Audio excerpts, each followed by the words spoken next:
राजनीतिनामा बिहार के इस नए वीडियो पर आपका सभी स्वागत है। अभी कुछ समय पहले, कुछ घंटे पहले भारतीय जनता पार्टी ने अपने राज्यसभा उम्मीदवारों की घोषणा की है और इस घोषणा के अनुसार जो राष्ट्रीय अध्यक्ष नितिन नवीन जी हैं वो राज्यसभा जा रहे हैं और शिवेश राम जी राज्यसभा जा रहे हैं।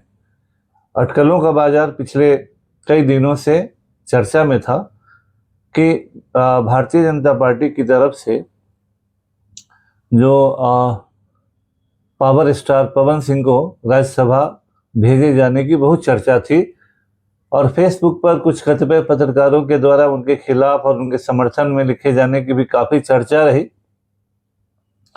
क्योंकि पत्रकारिता का स्तर इतना नीचा चला गया है कि हम किसी के मेरिट या डिमेरिट के आधार पर उसकी आलोचना नहीं करते, हम एजेंडा चलाते हैं। और कोई मेरे एजेंडे में फिट नहीं करता है, वो कितना भी कैसा भी आदमी हो, तो हम उसकी आलोचना करेंगे। और मेरे एजेंडे में अगर कोई भ्रष्टाचारी भी है तो हम उसको सत्यवादी राजा हरिश्चंद्र के अवतार बताएंगे। इसीलिए पत्रकारों की क्रेडिबिलिटी अब दिनों दिन काफ़ी नीचे जा रही है और असल पत्रकारिता तो शायद ही देखने को मिलती है। लेकिन उसके बावजूद हम भारतीय जनता पार्टी के राज्यसभा उम्मीदवारों के बारे में अभी बात करेंगे। ठीक है, नितिन नवीन जी भारतीय जनता पार्टी के राष्ट्रीय अध्यक्ष बने और उन्हें राज्यसभा उनको भेजा जा रहा है। यह एक जस्टिफाइड हो सकता है।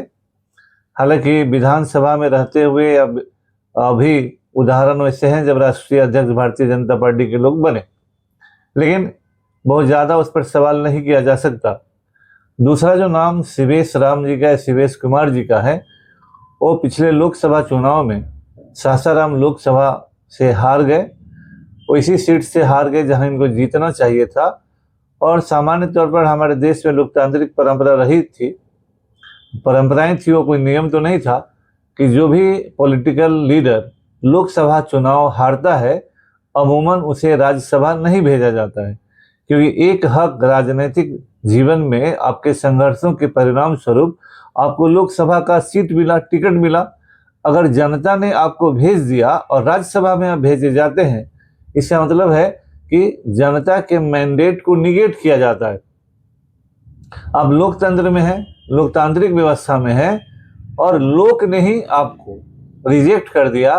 और अगर कोई दल राज्यसभा में आपको भेजता है तो इसका एक अर्थ लोकतांत्रिक मूल्यों के अनुसार लगाया जाता है कि लोकतांत्रिक व्यवस्था में जनता के फैसले को आपने मानने से इनकार कर दिया।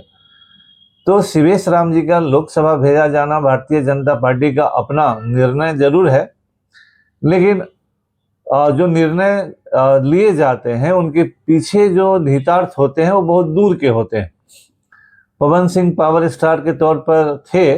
मैं व्यक्तिगत रूप से पवन सिंह जैसे लोगों के राजनीतिक जीवन में प्रवेश का समर्थक नहीं हूँ, क्योंकि वो जनता से कनेक्टेड नहीं है। गीत गाना गाकर वो लोग प्रिय हैं।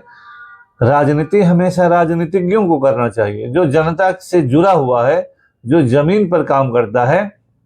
लेकिन जैसे शत्रुघ्न सिन्हा का भारतीय जनता पार्टी का उस जमाने में इस्तेमाल हुआ भीड़ जुटाने के लिए, क्योंकि उस समय शत्रुघ्न सिन्हा जी बहुत बड़े स्टार थे और भीड़ की जरूरत होती थी भारतीय जनता पार्टी को, तो हर जगह उनको ले जाया जाता था। लेकिन फिर उस जो सत्ता का समीकरण बना उसमें फिट नहीं बैठे और उन्हें लोकसभा के टिकट से वंचित कर दिया गया। लेकिन वो टीएमसी में जाके बंगाल से चुनाव जीत जाते हैं बिहार के, उनको जाना पड़ा वहां। उसी तरह से लोकसभा चुनाव जो हुआ उसमें शाहबाद क्षेत्र में भारतीय जनता पार्टी का सफाया हो गया। कुछ पत्रकारों का मानना है कि अगर भारतीय जनता पार्टी की टॉप लीडरशिप पवन सिंह से सीधे सीधे बात करती, दबाव डालती, तो वो काराकाट लोकसभा चुनाव से हट जाते।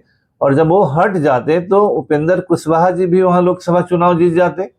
अगर वो हट जाते तो आरा लोकसभा चुनाव भी भारतीय जनता पार्टी जीत जाती और संभव है कि बक्सर लोकसभा भी जीत जाती, क्योंकि कोयरी जाति के लोगों का वोट उस शाहबाद के इलाके में भारतीय जनता पार्टी को उस तरह से नहीं मिला। क्योंकि कोयरी कुशवाहा लोगों के जो एक बड़े नेता हैं उपेंद्र कुशवाहा, उनके खिलाफ एक राजपूत पवन सिंह लड़ रहे थे और उस इलाके में इस बात को काफ़ी प्ले किया गया। आरके सिंह का वोट फिसल गया और भी कई कारण रहे होंगे, लेकिन कुछ लोगों का मानना था कि पवन सिंह को इसलिए नहीं बैठाया गया कि टारगेट पर आरके सिंह थे। आरके सिंह, मैं यूट्यूबर हूँ, राजपूत हूँ, तो उसी एंगल से, मैं केवल जातिवाद करने के एंगल से नहीं, मैं ये बराबर अपने यूट्यूब में और अपने चैनल में कहता रहा हूं कि इफेक्टिव राजपूत लीडरशिप को लगातार डैमेज किया जा रहा है। आज एनडीए में 32 एमएलए हैं, 41 एमएलए चाहिए राज्यसभा के लिए। इस बार 32 एमएलए हैं, एमपी 5 हैं, और उसके बावजूद आरके सिंह एक ऐसे नेता थे जो ईमानदारी के प्रतीक थे, जो आंख में आंख मिलाकर बात कर सकते थे। तो उनको डैमेज करना है, इसलिए पूरा साहबा डैमेज हो गया। उसका परिणाम था कि बीजेपी 240 पर रुक गई यहां और यूपी के कारण। लेकिन बिहार में जो जातीय समीकरण है, उस जातीय समीकरण में कुशवाहा जाति की संख्या, क्योंकि 5वें उम्मीदवार उपेंद्र कुशवाहा जी होने जा रहे हैं, उनके पुत्र विधान परिषद में जाने के लिए मंत्री बने हुए हैं, उनकी पार्टी टूट के कगार पर थी। भारतीय जनता पार्टी में कुशवाहा नेता के रूप में सम्राट चौधरी जी स्टैब्लिश है। तो क्या भारतीय जनता पार्टी को सम्राट चौधरी जी पर उतना विश्वास है या नहीं है? उपेंद्र कुशवाहा जी को अगर भारतीय जनता पार्टी राज्यसभा भेजना चाहती है तो यह पोस्ट नीतीश कुमार की स्ट्रेटजी भी हो सकती है, क्योंकि जब नीतीश कुमार आज हटे कल हटे सीन से जब हटेंगे तो जो कुशवाहा वोट नीतीश कुमार के साथ अटैच्ड है, उस कुशवाहा वोट को पूरी तरह से भारतीय जनता पार्टी के साथ 4% प्लस है वो, तो उनको भारतीय जनता पार्टी के साथ जोड़ने के लिए हो सकता है कि स्ट्रेटजी हो कि उपेंद्र कुशवाहा जी राज्यसभा जाएं, उनके बेटा विधान परिषद जाए। लेकिन ये बड़ा ही अजीब मामला है कि जो उपेंद्र कुशवाहा जी की पार्टी है, उनके विधानसभा सदस्यों की संख्या कितनी है और वो लोग कौन कौन हैं और किस तरह से चुनकर आए हैं, किस तरह से टिकट मिला है, और उस बेस के आधार पर डैमेज कौन हुआ। डैमेज हरिवंश जी को ज़्यादा उम्मीद है कि जदयू टिकट नहीं देगी। अगर जदयू डिक्लेयर कर जो उसके बाद फिर हम लोग कल उस पर आएंगे। जदयू के द्वारा टिकट दिए जाने, रामनाथ ठाकुर जी को टिकट काटने का एफोर्ट जदयू नहीं कर सकती, क्योंकि कर्पूरी ठाकुर जी का नाम लेकर राजनीति कीजिएगा, और कर्पूरी ठाकुर के जो पुत्र हैं, हालांकि इस्टेब्लिश्ड नॉर्म के खिलाफ है कि राज्यसभा में जदयू नॉर्मली कोई भी पार्टी 2 बार ही भेज रही है, लेकिन रामनाथ ठाकुर जी का ये तीसरा टर्म होगा। लेकिन कर्पूरी ठाकुर जी का व्यक्तित्व तो इतना बड़ा था कि उसको नज़रअंदाज करना किसी के बस की बात नहीं है, और जिस राजनीति को बिहार में साधने का प्रयास किया जा रहा है, उस राजनीति में रामनाथ ठाकुर का टिकट मिलना वाजिब है। दूसरा टिकट जदयू किसको देती है, इस पर हम लोग फिर कल बात करेंगे दूसरे वीडियो में। लेकिन इस वीडियो का, इस आज की घोषणा का सबसे जो बड़ा डैमेज है, जो माना जा रहा है, अगर उधर से हरिवंश जी जा रहे हैं, इधर से पवन सिंह नहीं गए। पवन सिंह ही हालांकि एकमात्र राजपूत नेता नहीं थे जिनके लिए राज्यसभा भेजा जाना उतना जरूरी था, लेकिन अगर उनका नाम लिया जा रहा था, अगर विधानसभा चुनाव में उनका इस्तेमाल हुआ, अगर उनसे प्रॉमिस किया गया, तो यह उचित नहीं है कि उनका टिकट काट दिया गया। क्योंकि इस तरह से बिहार में राजपूत राजनीति करने वाले लोगों को सोचना होगा कि आपके मुंह में जबान नहीं है, या आपकी उस ताकत को लोग तवज्जो नहीं दे रहे हैं। आप 10 दरवाजे पर घूमते हैं, आपके एकीकृत वोट का वैल्यू नहीं है। और 90 के दशक के बाद मैं बराबर कहता रहा हूं कि उस तरह के राजपूत नेताओं का उभरना मुश्किल हो गया है। मैंने बार बार कहा है कि छोटे साहब या सत्येंद्र बाबू जैसा आदमी राजपूत नेता नहीं उभर पाया इतना मेहनत करने के बावजूद, क्योंकि उन लोगों में जो आदत थी कि अपने हित और अपने परिवार को केवल आगे करने के लिए राजनीति नहीं करते थे। उनको जब मौका मिला तो उन्होंने समाज के लिए किया, और पूरा बिहार जानता है कि उन लोगों ने पूरे समाज के लिए क्या किया, और हर वर्ग को भी लेकर चले थे। उन लोगों में उतनी हैसियत होती थी क्योंकि जनता उनके साथ थी। आज हमारे जो राजपूत नेता है, कोई एक क्षेत्र से सिमट जाता है, केवल अपने इर्द गिर्द चाटुकारों के पास सिमट जाता है, और जब टिकट की बारी आती है तो अपने परिजनों से बाहर नहीं निकल पाता है।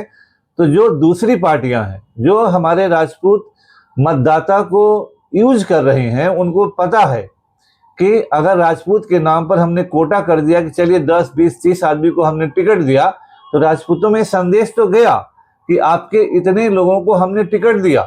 लेकिन जब दूसरे के बदौलत आप चुनाव जीतेंगे और अपना वोट बेस, अपना जन समर्थन आपके पास नहीं रहेगा, तो आप दूसरे के इशारों पर नाचेंगे, आप दूसरे के बोलने के अनुसार बोलेंगे, और जब मौका आएगा तो अपना तिजोरी भरेंगे, अपने बेटा, बेटी, पत्नी को टिकट देंगे। तो सामने वाला आपकी कमजोरियों को जानता है। और जो नेता, और हमारे बिहार में अभी राजपूतों में इसी तरह के नेता हैं जो अपने से ज्यादा अपने समाज के लिए नहीं सोचते हैं।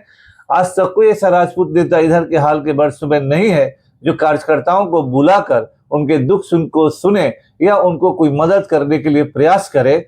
इसी कारण आपकी बातें नहीं सुनी जा रही, आपको तवज्जो नहीं दिया जा रहा है, और आपके प्रभावशाली नेताओं को गाजर मूली की तरह काट कर फेंक दिया जा रहा है। और कोई भी ऐसा नेता नहीं है जो अन्याय के खिलाफ खड़ा हो, कुछ बोल सके, उसके मुंह में जुबान हो। तो यही दुर्गति होती रहेगी।